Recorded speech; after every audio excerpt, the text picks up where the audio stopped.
So here we are at 715 Ursuline Street, and we are going to talk about the first of three murders that happened on this street. Now, in the 1920s, there was a lot of revelry in the city of New Orleans. There was liquor, prohibition, jazz music. People were in a good time party mood. Some of the people that lived in this building up on the top floor, Joseph and Henry Moiety and their wives, they were brothers. They liked to party, drink, and celebrate too. Well, a little bit of an issue happened, and Joseph did leave the apartment, go stay with his sister, and left his wife, Teresa, here. Now, one night when Henry come home, they started drinking. He started suspecting that his wife was having a little fling with the businessman who ran the business on the ground floor. Being drunk, he flew into a rage and he killed his wife and his sister-in-law. Murder wasn't good enough, though. He then chopped their body parts off, placed them in a trunk, and left. On October 27th, the maid come to this house, went upstairs, was going to open the door and clean as she always did. And when she opened the door, she found herself standing in a pool of blood. Upon seeing that, she ran out into the street. She got the police. The police came here and they found blood everywhere upon inspecting the building.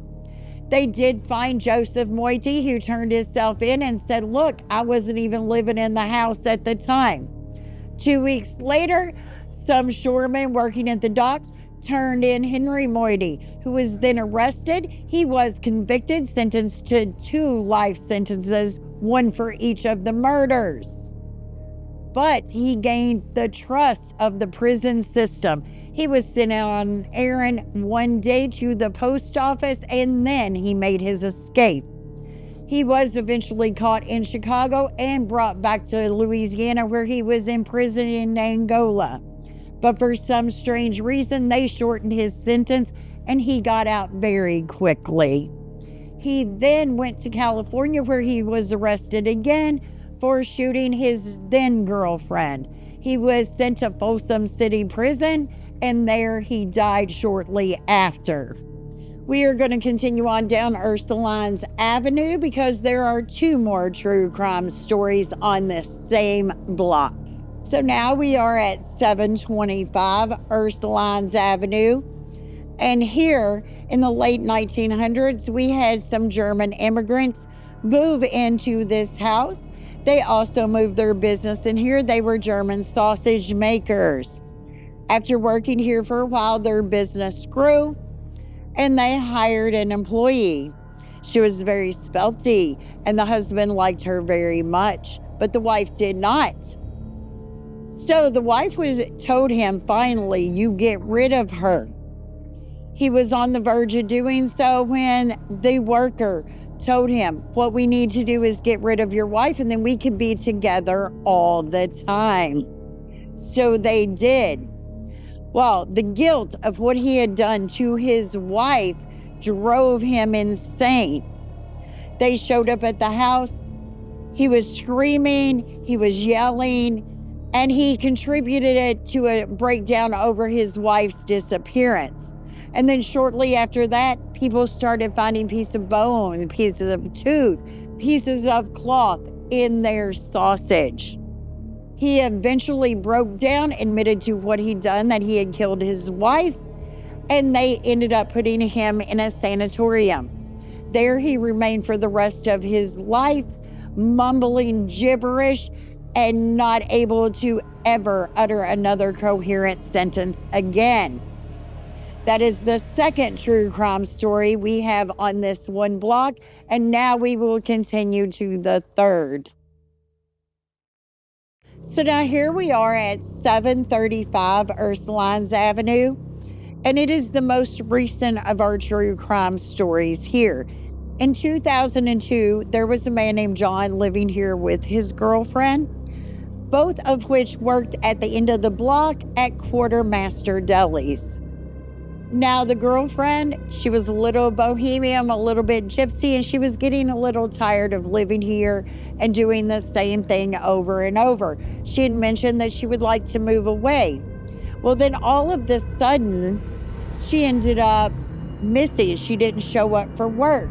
The people at the deli called and said, "Hey, what's going on?" John told them that she simply got in a car accident, was in the hospital.